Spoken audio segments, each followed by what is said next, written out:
Hi student, कैसे हो आप लोग। आई होप कि आप लोग घर में होंगे और सेफ होंगे। तो आइए शुरू करते हैं आज का क्लास। आज का टॉपिक है रिपल्सन मोटर। रिपल्सन मोटर ऐसी सिंगल फेज एसी मोटर का ही एक भाग है, एक मोटर है। तो आज हम लोग पढ़ेंगे रिपल्सन मोटर के बारे में। तो सबसे पहले जानते हैं कि पहले जान लेते हैं इनके कितने भाग है। इसका दो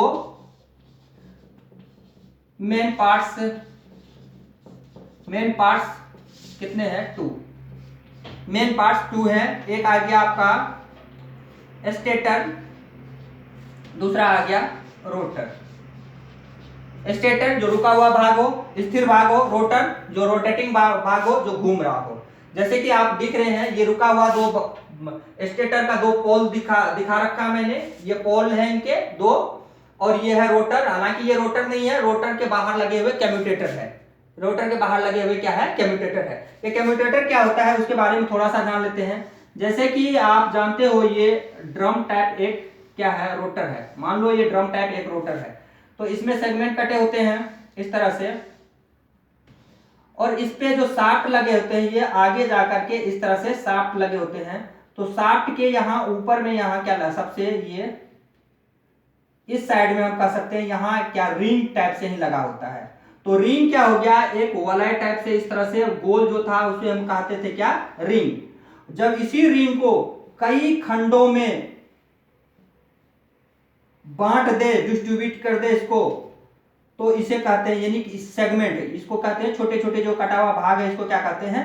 सेगमेंट। उसी रिंग को जब इस छोटे छोटे सेगमेंटों में क्या किए? डिवाइड कर दिए, तो इसे कहते हैं क्या? कम्यूटेटर। ये हो गया कम्यूटेटर। ये कम्यूटेटर यहां लगा होता है। ये कम्यूटेटर यहां लगा होता है। इसी चीज को मैंने इस तरह से यहां दिखाया है। इसी चीज को मैंने यहां दिखाया है। तो ये कम्यूटेटर हो गया, यानी पहले गोल था पूरा, तो उसे कहते थे स्लिप रिंग। और उसी को कई सेगमेंटों में अगर काट दिए, ये छोटे छोटे सेगमेंट जो बन गया, तो इस सेगमेंट के कारण इसका नाम पड़ गया क्या? कम्यूटेटर। तो ये है आपका कम्यूटेटर। और ये दोनों तरफ जो लगा हुआ ये कार्बन ब्रशेस है। क्या है? कार्बन ब्रशेस है। ये जो स्टेटर पे जो ये पोल दिख रहा है आपको, ये पोल आपको सैलेंट टैप दिख रहा है। वास्तव में ये सैलेंट टैप है, दिख रहा है, लेकिन ये सैलेंट टैप नहीं है। ये किस तरह का पोल है? अगर पूछा जाए आपको कि रिपल्सन मोटर के जो फील्ड पोल है होते हैं वह किस तरह का पोल है, तो आपको बताना है ये डिस्ट्रीब्यूटेड पोल है। डिस्ट्रीब्यूटेड पोल्स है ये दिख रहा है आपको किस तरह से? सैलेंट टैप पोल दिख रहा है। पोल दिख रहा है, लेकिन है किस तरह का? ये डिस्ट्रीब्यूटेड पोल है। अगर पूछा जाए कि रिपल्सन मोटर में जो फील्ड पोल होते हैं वह किस तरह का पोल होते हैं, तो हमें कहना है क्या? डिस्ट्रीब्यूटेड पोल है। ये कौन सा पोल है? डिस्ट्रीब्यूटेड पोल। और ये जो रोटर है, अभी तक हम लोग स्क्वायरल केज रोटर के बारे में पढ़े थे, लेकिन ये जो रोटर है ये वॉन्ड रोटर है। कौन सा? वॉन्ड रोटर। कौन सा रोटर?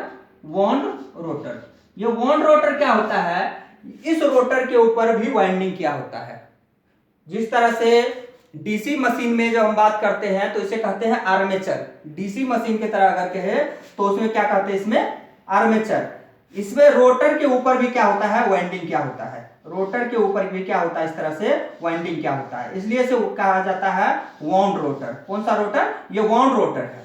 यानी डीसी के आर्मेचर की तरह ही इस पे भी क्या होता है? वाइंडिंग क्या होता है। और डीसी मशीन में जिस तरह से आगे कम्यूटेटर लगा होता है, उसी तरह से इसमें भी कम्यूटेटर लगा हुआ है। इसमें कम्यूटेटर लगा दिया। तो ये इसमें रोटर कौन सा होता है? वाउंड रोटर होता है। और फील्ड किस तरह से होता है? डिस्ट्रीब्यूटेड पोल्स होते हैं इसके, फील्ड पोल जो है। और इस पर जो वाइंडिंग क्या होता है, यानी वॉन्ड, ये रोटर पर जो वाइंडिंग क्या होता है? ये वाइंडिंग लेप वाइंडिंग होता है। कौन सा वाइंडिंग होता है? तो आपको याद रखना है लेप वाइंडिंग। अगर पूछा जाए आपको कि रिपल्सन मोटर के रोटर पे जो वाउंड रोटर होते हैं उस पर वाइंडिंग किस प्रकार का वाइंडिंग है, किस टाइप का वाइंडिंग है, तो आपको बताना है लेप वाइंडिंग। किस तरह का वाइंडिंग है? लेप वाइंडिंग। तो आइए इसको क्या करते हैं, आगे बढ़ाते हैं। हाँ, एक चीज और बता दें, ये जो कम्यूटेटर पर जो ये ब्रशेस लगे हैं, ये कौन सा ब्रशेस है? कार्बन। कौन सा ब्रशेस है? कार्बन। दो जो मेन पॉइंट सब है उसे आप नोट करते रहेंगे। तो वो ब्रशेस जो लगे हैं वो कार्बन ब्रशेस हैं, ये कार्बन ब्रशेस हैं जो ये लगा हुआ है। यहां मैंने दो दिखा रखा है, दो इसलिए दिखाए क्योंकि पोल यहां क्या है? दो है। यानी हम कह सकते हैं नंबर ऑफ पोल्स, जितने मशीन में नंबर ऑफ पोल्स होगा उतना ही कम्यूटेटर के ऊपर नंबर ऑफ ब्रशेस होगा। यानी कह सकते हैं number of brushes on the commutator is equal machines pole, number of machines pole. यानी नंबर जितने पोल्स हैं मशीन में, जितने नंबर में पोल हैं उतना ही ब्रश होगा। यानी कह सकते हैं ब्रशों की संख्या पोलों की संख्या का क्या होता है? बराबर होता है। यानी इसको नंबर ऑफ पोल्स मशीन में, नंबर ऑफ पोल्स यानी हो गया number of brushes on commutator, उतना ही कम्यूटेटर के ऊपर क्या होता है? ब्रश होता है। दोनों क्या होता है? बराबर होता है। जितना पोल्स मशीन में उतना ही ब्रश। तो आइए इसमें ये जाने, अब बात करते हैं रिपल्सन। इसका नाम रिपल्सन के ऊपर आप रिपल्सन के बारे में बात जानते हैं। अब इसमें क्या हुआ है कि एसी सप्लाई देंगे, एसी सप्लाई अल्टरनेटिव सप्लाई है। ये क्या है? अल्टरनेटिव। आपको पता है कि जब अल्टरनेटिव सप्लाई देते हैं तो इसमें क्या होता है? अल्टरनेटिव मैग्नेटिक फील्ड बनता है। क्या होता है? Alternative magnetic field. Half cycle में इधर एन, इस साइड एस बनेगा। हाफ साइकिल में क्या होगा? हाफ साइकिल यहां से यहां जाएगा तो एक एन, हाफ साइकिल में फिर क्या होगा? चेंज हो जाएगा।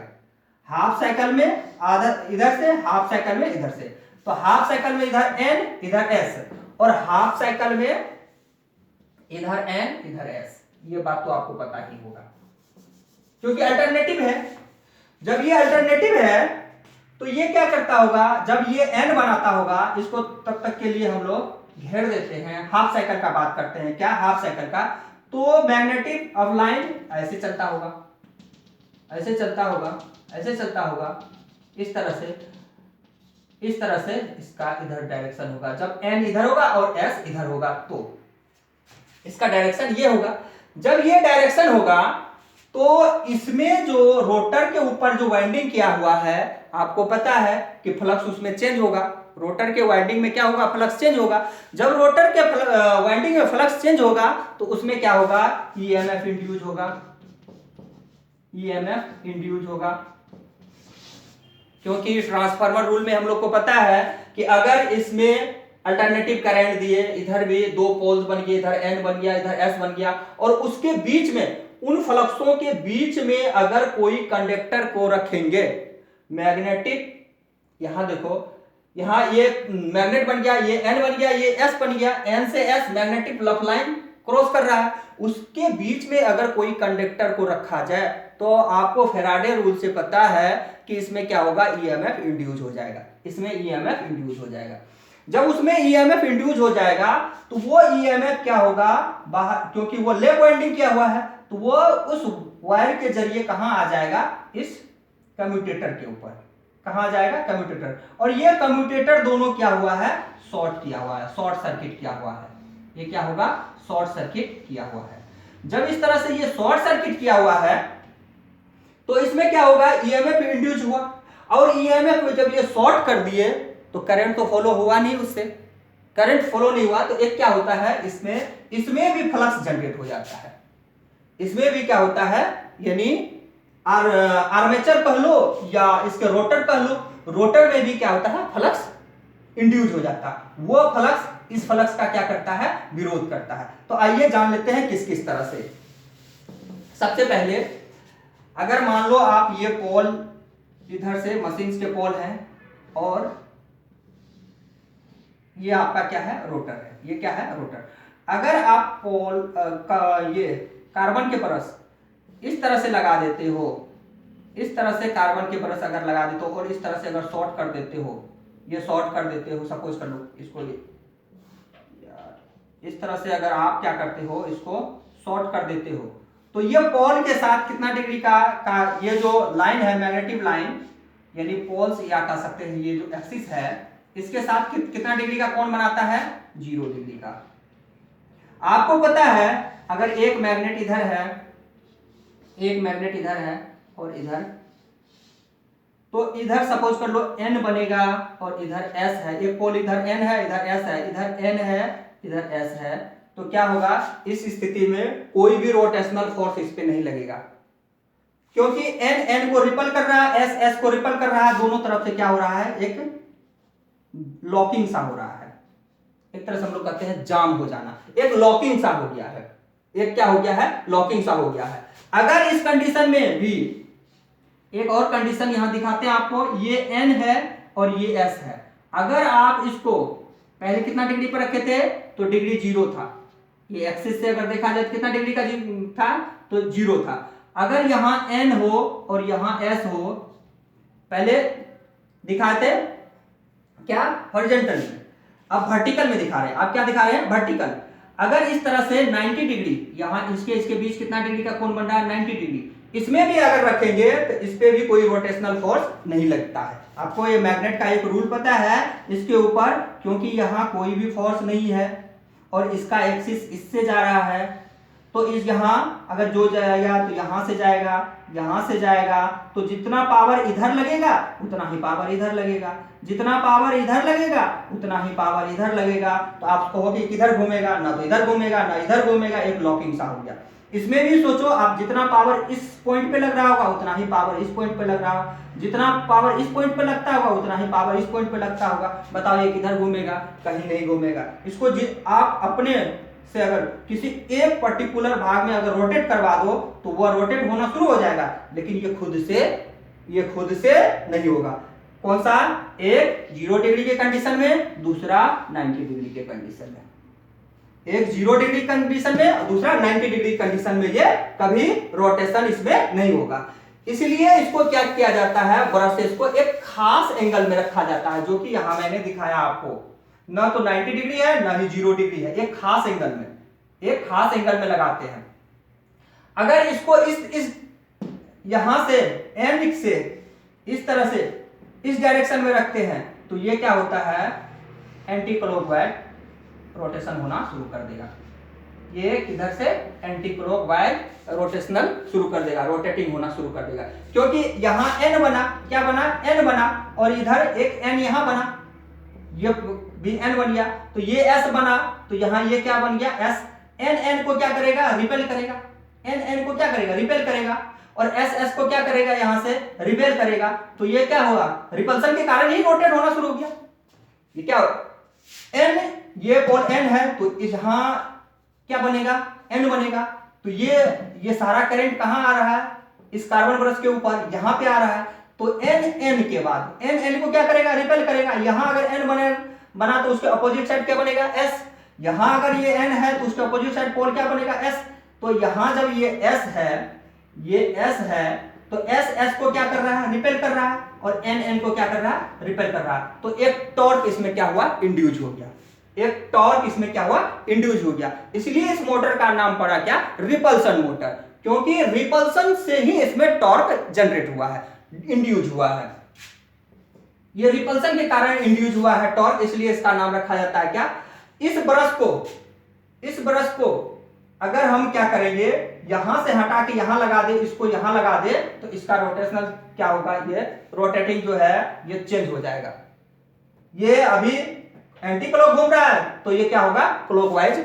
मतलब हम लोग कह सकते हैं कि रिपल्सन मोटर का अगर डायरेक्शन को चेंज करना, रोटेटिंग डायरेक्शन को अगर चेंज करना है, तो ब्रशों का जो ये स्थिति है, पोजीशन है, इसको चेंज कर दो, ब्रशेस की जो पोजीशन है इसको चेंज कर दो, इसका रोटेशन क्या होगा, चेंज हो जाएगा। इसमें और किसी तरह से हम चेंज नहीं कर सकते हैं, सिर्फ ये जो ब्रशेस लगे हैं इसके पोजीशन को क्या करेंगे, चेंज कर देंगे, पोजीशन को चेंज कर देंगे और इसका रोटेशन चेंज हो जाएगा। अगर आपको पूछा जाए कि रिपल्सन मोटर में उसका रोटेशन को कैसे चेंज करेंगे, तो हम इसके ब्रशों की जो स्थिति है उसको चेंज करके इसका वो क्या करेंगे, चेंज कर लेंगे। तो आइए अगर हम बात करें कि रिपल्सन मोटर कितने टाइप्स के होते हैं, तो रिपल्सन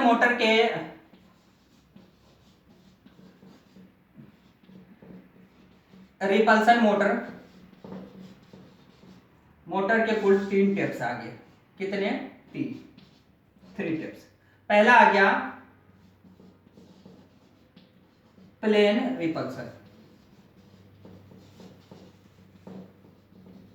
रिपल्सन मोटर। दूसरा आ गया रिपल्सन इंडेक्स। दूसरा का अगर बात करें तो दूसरा आ गया रिपल्सन इंडक्शन मोटर। क्या? Repulsion induction motor. अगर तीसरा बात करें तो repulsion induction start motor. Repulsion induction start motor. तो रिपल्सन मोटर कितने टेप्स हो गया? 3 टेप्स। एक आ गया प्लेन, एक आ गया आपका इंडक्शन, और दूसरा आ गया क्या? Induction start. एक इंडक्शन आ गया और एक आ गया इंडक्शन स्टार्ट। तो रिपल्सन मोटर मतलब उसको कितने टेप्सों में डिवाइड किया गया, बांटा गया है? तो 3। आइए उसका कुछ भाग के बारे में हम लोग जान लेते हैं कि कौन कौन से हैं। तो सबसे पहले हम लोग प्लेन रिपल्सन के बारे में जान लेते हैं। किसके बारे में? Plane repulsion. ये प्लेन रिपल्सन किस तरह का मोटर है? ये प्लेन रिपल्सन मोटर जो है आपका, ये आ गया आपका कम्यूटेटर। मान लो आप, ये क्या है आपका? कम्यूटेटर है। ये पोल है। ये क्या है आपके? पोल है। ये कम्यूटेटर है। और इसका जो स्टेटर है, स्टेटर पर सिर्फ क्या क्या होता है? लैप वाइंडिंग क्या होता है? रोटर पे कौन सा? लैप वाइंडिंग होता है। कौन सा वाइंडिंग होता है? Lap winding. और इस पे फील्ड पर वही डिस्ट्रीब्यूटेड पोल होता है। इसी तरह से फील्ड वाइंडिंग क्या होता है? फील्ड वाइंडिंग यहां से यहां कनेक्शन क्या होता है, और यहां क्या करते हैं? AC single phase AC supply देते हैं। Single phase. इसमें क्या होता है? इस पे सिर्फ लैप वाइंडिंग होता है। यानी ये है आपका कौन सा? ये है आपका वाउंड रोटर। कौन सा रोटर है? वाउंड रोटर है। तो इस पे क्या करते हैं? इसका जो कार्बन का ब्रशेस लगाया जाता है वह मेनली ये पोल का एक्सिस से जो है, ये पोल का जो ये न्यूट्रल एक्सिस है, ये इस पर क्या होता है? 20 डिग्री पे लगाया जाता है। कितना पे? 20 डिग्री पे यहां पे लगाया जाता है। एक यहां, एक यहां। इस तरह से 20 डिग्री पर क्या होता है? इसका लगाया जाता है। जिसके कारण क्या होता है? सबसे ज्यादा, यानी कह सकते हैं ये जो प्लेन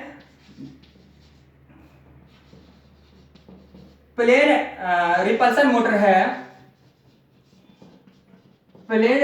मोटर है, इसका जो स्पीड है, स्पीड हाई होता है। क्या होता है? हाई होता है। इसका स्पीड हाई होता है। सबसे ज्यादा रिपल्सन मोटर में अगर कहा जाए कि सबसे ज्यादा स्पीड वाले रिपल्सन मोटर कौन है, तो प्लेन रिपल्सन मोटर सबसे ज्यादा स्पीड वाले मोटर है। अगर इसी में बात करें हम इंडक्शन का, तो इंडक्शन है उसका जो रोटर होता है उसमें 2 तरह के वाइंडिंग होते हैं। ये 2 तरह का वाइंडिंग आइए जानते हैं कौन कौन सा वाइंडिंग। ये रोटर है आपका, ये रोटर है। उसमें क्या होता है? 2 तरह का वाइंडिंग, मतलब ये वाइंडिंग हो गया आपका स्क्वायलर केज की तरह, बाहर से लगे होते हैं। क्या लगे होते हैं? बाहर से लगे होते हैं। इसमें ये आ गया किस तरह का? ये अंदर वाला है। ये आ गया आपको स्क्वायलर स्क्वायलर केज की तरह, यानी इस पे बार्स लगे हैं। क्या लगे हैं? बार्स लगे हैं। और ऊपर में जो इस पे जो वाइंडिंग होगा वो वाउंड टाइप से होगा। किस तरह का? वाउंड टाइप से। ये वाउंड टाइप से इस तरह से दिखा देता हूं आपको, इस तरह से। तो हो गया ना दो तरह के वाइंडिंग। एक तरह एक वाइंडिंग आ गया इसमें, कौन सा? वाउंड। और जो लेप वाइंडिंग है, जो कौन सा वाइंडिंग है? लेप वाइंडिंग है। ये लेप वाइंडिंग है आपका। और दूसरा आ गया किस तरह से? ये वाला जो अंदर वाला आप ये देख रहे हो, ये वाला आपका आ गया स्क्वायलर केज की तरह। किसकी तरह? स्क्वायलर केज की तरह। और ये जो बाहर का वाइंडिंग किया हुआ है, ये बाहर का जो वाइंडिंग किया हुआ है, ये आ गया आपका वाउंड टाइप से, लेप वाइंडिंग किया हुआ। इसमें भी कार्बन के ब्रशेस जो है वो मेनली 30 डिग्री टू 45 के बीच रखा जाता है। किसके? 30 डिग्री से 45 के बीच यहां ब्रशेस को रखा जाता है। ये जो है स्टार्टिंग के टाइम में जब ये स्टार्ट होता है तो उस टाइम में ये इंडक्शन के तरह स्टार्ट नहीं होता है, क्योंकि पहले इस पे तो करंट होता नहीं है। आपको पता है कि ये जो रोटर है, रोटर में कोई सप्लाई नहीं दिया जाता है, तो इसका भी रोटर में कोई सप्लाई नहीं दिया जाता है। जब रोटर में सप्लाई नहीं दिया जाता है तो ये फ्लक्स चेंज होता है सबसे पहले इस पे, ये ऊपर वाला वाइंडिंग पे। तो ये क्या होता है कि शॉर्ट सर्किट की वजह से यहां जो दो कार्बन के ब्रशेस लगे हुए हैं, ये शॉर्ट सर्किट की वजह से सबसे पहले जब स्टार्ट होता है तो रिपल्सन तरीके से होता है। किस तरीके से? रिपल्सन। जब ये रोटेट होना शुरू हो जाता है तो अंदर में जो ये बार्स लगे हैं इसमें भी फ्लक्स बनना शुरू हो जाता है, तो वह घूमना किस तरह से शुरू करता है? तो हम लोग कह सकते हैं इंडक्शन मोटर की तरह, क्योंकि अब डबल हो गया इसमें। जैसे डबल स्क्वायलर केज होता था ना, उस तरह से अंदर स्क्वायलर केज हो गया और बाहर वाउंड टाइप से हो गया। स्टार्ट होता है रिपल्सन की तरह। आप फिर से सुन लो इस बात को, स्टार्ट होता है रिपल्सन की तरह, बट जब ये रन करना शुरू करता है तो अंदर के जो ये बार्स है इसमें भी फ्लक्स चेंज होने लगता है और ये स्पीड पकड़ता है किसकी तरह? इंडक्शन मोटर की तरह। इसलिए इसका नाम पड़ा क्या? Repulsion induction motor. क्या नाम पड़ा? Repulsion induction motor. Repulsion induction motor ये इसलिए क्योंकि स्टार्ट होता है। स्टार्ट किस तरह से होता है? तो आप कह सकते हो रिपल्सन की तरह। स्टार्ट होता है रिपल्सन की तरह, बट रन करता है किस तरह से? इंडक्शन की तरह। रन करने लगता है तो इंडक्शन की तरह हो जाता है, लेकिन स्टार्ट होता है रिपल्सन की तरह। इसका टॉर्क जो है, इसका टॉर्क हाई होता है। क्या होता है? टॉर्क हाई हो जाता है इसका। और स्पीड प्लेन जो रिपल्सन मोटर है उसके अपेक्षा इसमें कम होता है। इसमें क्या होता है? कम होता है। देखिए कैमरा का क्या है पोजीशन है। तो यहां तक आप लोगों ने अच्छे तरीके से देखा कि रिपल्सन मोटर 3 टाइप्स के हो गए। एक हो गया प्लेन रिपल्सन, दूसरा हो गया रिपल्सन इंडक्शन मोटर, एक हो गया रिपल्सन स्टार्ट इंडक्शन मोटर। दूसरा जो होता है रिपल्सन स्टार्ट, उसमें सेंट्रीफ्यूगल स्विच लगा होता है। वह जब 75% रन करना शुरू करता है तो सेंट्रीफ्यूगल स्विच क्या होता है कि ये जो कम्यूटेटर होते हैं उस पर रिंग चढ़ा होता है। वो रिंग क्या करता है? सभी सेगमेंट को शॉर्ट कर देता है। फिर वो भी इंडक्शन की तरह ही पहले स्टार्ट होता है इंडक्शन की तरह, फिर रन करने लगता है किस तरह से? रिपल्सन की तरह। तो स्टूडेंट, आज का ये रिपल्सन मोटर का क्लास आपको कैसा लगा? अगर आपको समझ में अच्छे तरीके से आ रहा हो इस चैनल पर पढ़ाया जाने वाला हर टॉपिक, तो कृपया आप कमेंट जरूर करें। Thank you.